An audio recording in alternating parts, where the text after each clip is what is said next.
Hey guys, it's Andrew's Adventures here, and I was looking back at some old footage the other day, and I realized I never actually did a walk around or anything like that on my Nitro. So, that's what I'm going to do today. First off, let's just start with the basics. This is a 2009 Yamaha Nytro XTX. It's got about 17,400 kilometers on it. It's got the 1049 triple Genesis 4-stroke motor, which is making about 130 horsepower. It's pretty powerful.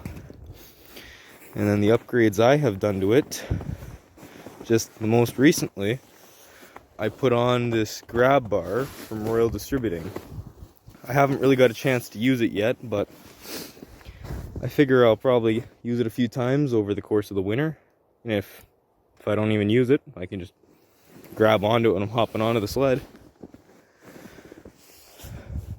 The other upgrades I've done to it, I put in the Barna Parts primary lower engagement clutch spring.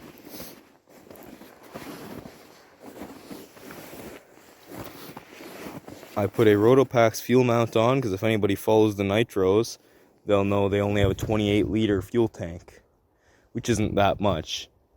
It'll only go about 160k, 165, maybe 170k on a good day. But if you're going pretty light on the throttle, I'd imagine you could probably make it 190, 180.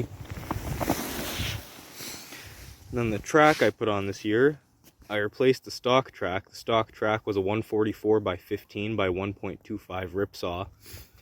And it had about 17,000 kilometers on it. But this year, I put on a 144 by 15 by 1.5 Composit C38 track. I was looking at tracks, I was looking at prices, and I had a few tracks in mind. I wanted to stay in the 1.5 to about 1.6, 1.75 range. And then I thought, how much do I realistically ride off trail, and how deep of snow am I really riding in? And then once I thought of that, I realized it was best to go with a 1.5.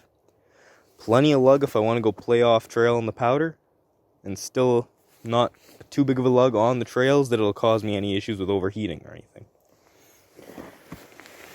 With this track, I wanted to stud it, so what I did, if you can see, I put in the screw-in studs. They help on the ice a little bit. They definitely help with braking, but they're not as good as the full like 1.5 or 1.25 inch studs. The big ones, those ones definitely hook up a lot better.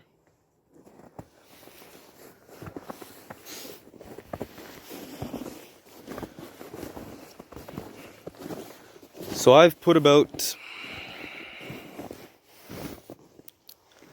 I want to say 3,700 kilometers on this sled since I bought it. And I'm pretty happy with it. It's got more than enough power for what I want to do. It's plenty fast. With the old track, it'd top out at 160 kilometers an hour. With this new track, it only tops out at 150. But 150 is still plenty fast. We can all agree on that. Before I forget, I put on Snow Tracker carbides. And the carbides that are on this sled, the Snow Trackers, I ran them on my old phaser, which you guys have seen. And for anybody who's been following my channel for a while, I also ran them on my original Ovation.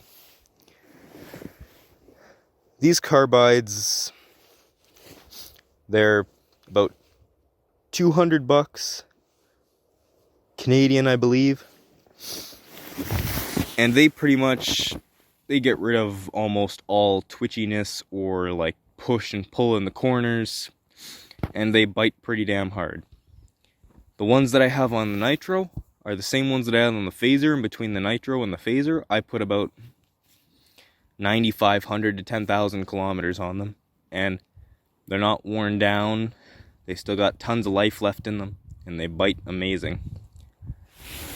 I look at all these guys buying these $400 or $600 skis, and I'm thinking, what are you doing? It's like Yes, some of them might take away some of the twitchiness, but not all of it. When you can go out $200, you can buy the snow trackers, and they get rid of almost all twitchiness, at least in my case.